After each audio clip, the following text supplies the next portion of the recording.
Okay, hi there. In this section, we are going to look at solving percent problems. The two types that we'll look at here in this particular section, the first will be that we will translate sentences into mathematical expressions, very small, actually they're mathematical equations, the very small equations that we'll be able to solve for using these three keywords here. Let me get myself a pen here. Using these three keywords, is, of, and what, because these particular words here actually indicate operators in mathematics. And then on the second page, there's another formula associated with solving percent problems that I'll introduce, and we'll utilize solving that way as well. Okay, so we'll first start here on the front page with utilizing the keywords. So is in mathematics is a keyword for equals. Of is a keyword for multiply.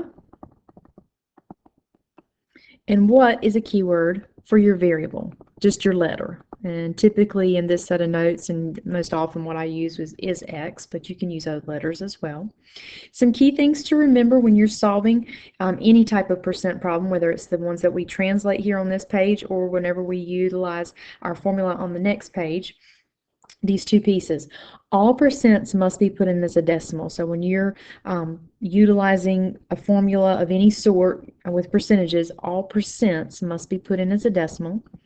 All percents must be put in as a decimal. And that's why we spent time in that previous set of notes about converting percents, decimals, and fractions between one another so that we would know how to do that. And I'll just refresh you here. If you're going to convert a percent to a decimal, you simply take that percent and divide by 100. Or it's the same as moving your decimal 2 places to the left. Okay. And then lastly, and whenever you come up and you're solving these problems here in just a few moments, when you end up solving for the percent, so when solving, fix that. When solving for the percent, okay, multiply by 100 to get the final answer. Multiply by 100 to get the final answer. Because if you think about it, whenever you input the percent in, you're going to be putting in as a decimal.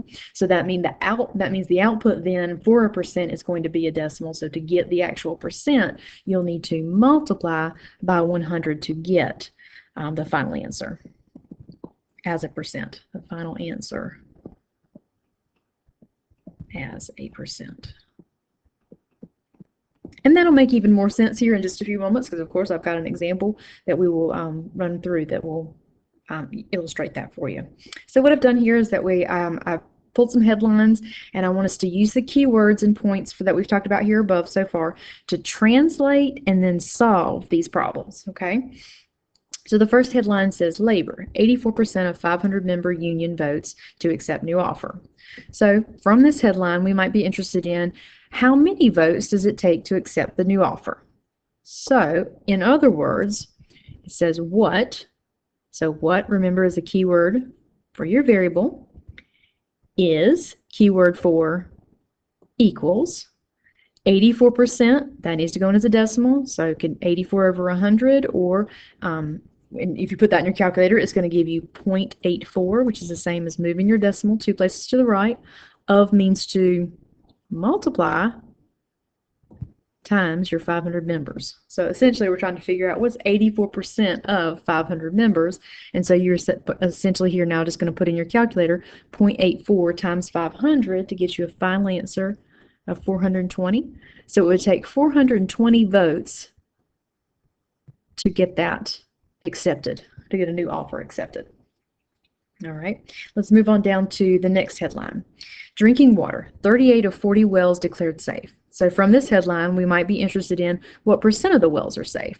In other words, 38 is what percent of 40? So I'm just going to translate it from left to right exactly how I see it here. So 38 is my keyword for equals. What percent? We don't know. So the what, that's your X. Of means to multiply times 40. So now here you essentially have Another way you could write this is that 38 equals 40x, right? Because x times 40 is the same as 40 times x. And then your goal here is to solve for x. So the way to get x all by itself, always divide by the number beside your letter. So that over here, 40 divided by 40 just cancels out and gives you 1x. 38 divided by 40 gives you 0.95.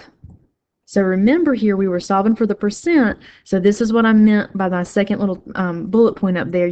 Since you were solving for the percent, you need to multiply that times 100 so that we know, oh, we're really talking about 95% of these wells are safe.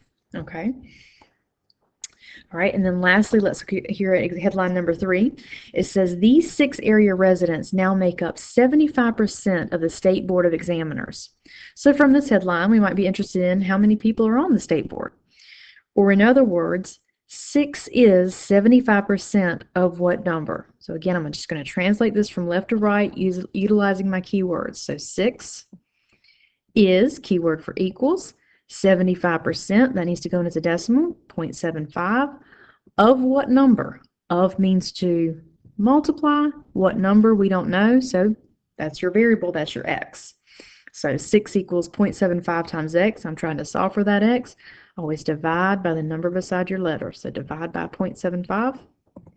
Cancels out. In your calculator, 6 divided by 0.75 should give you 8. So you would need 8 people. Or no, we wouldn't need 8 people. We're just saying that 8 people are on the State Board of Examiners. All right, let's flip it on over. At the top of the next page, I've got you practicing translating the percent equation and then solving it. So maybe I'll just do one more with you. So if I look here in number 3, for example, 110%. So 110%, I need to put that, I'm going to translate this from left to right. 110% of what number is 341? So 110%, I need to change that to a decimal. So I'm going to divide by 100 or move my decimal 2 places to the left.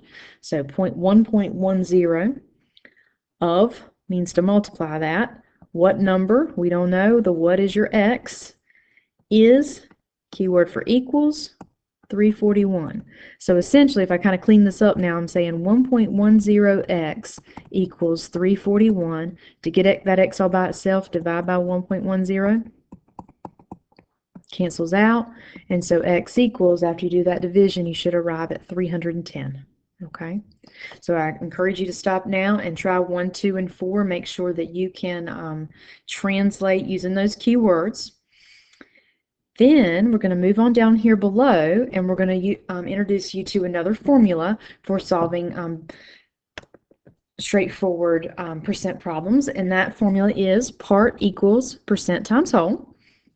Part equals percent times whole. And utilizing this formula, it's the same as before. The percent has to go into the decimal, and if you're solving for the percent, at the very end, you need to multiply times 100. So I think what I will do is I will do number 5 and 7 with you, for example, okay? So in number 5, it says a test has 30 questions, and I need a grade of 80 to pass. It says, how many questions do I need to get right to pass this class? So I'm going to write out my formula. Part equals percent times whole. And here's how I know that I'm not going to do that translation that I was doing before. This one isn't written, it's got several sentences here. It's not written in the way that I can just translate from left to right. I've got one sentence here just to translate. I don't have that in this case. So we're trying to figure out here, we know that the test has 30 questions. So you ask yourself, those 30 questions that are on the test, is that part of the test or the whole test? And hopefully you agree, that would be the whole test. So I'm going to put 30 in that spot. You need a grade of 80 to pass. 80 is you think about your grades. Grades are always percentages. So that 80, when you just need to change that, essentially you need 80%. So 0.80. And you want to know how many questions you should need to get right. So you don't know what that is. That's going to be your x here. And then, so to solve for that x equals 0.80 times 30. Pop that in your calculator. And you need 24 questions. You need to get 24 questions right in order to pass the test with an 80. Okay. And then let's try number 7. In number 7, it says there are 15 girls in a class. This represents 60% of the class. They want to know how many students are in the class. So again, part equals percent times whole. Let's think about here again, these 15 girls that are in the class. Is that part of the class or the whole class? And hopefully you would agree, well, that's just part of the class. But we do know that those 15 girls represent 60%. So in our percent spot, we're going to put 0.60. And we don't know what the whole class is. So that's going to be in the whole spot, we'll put x. To solve for x, divide by 0.60 on both sides. Cancels out. When you put that in your calculator, you should arrive at 25. So the class has 25 students in it. Okay. Just be sure you start to getting in the habit of using your units. Okay. All right. I'm going to let you wrap it up then with 6 and 8, and you can check yourself by the solution key. Thanks a lot. Bye.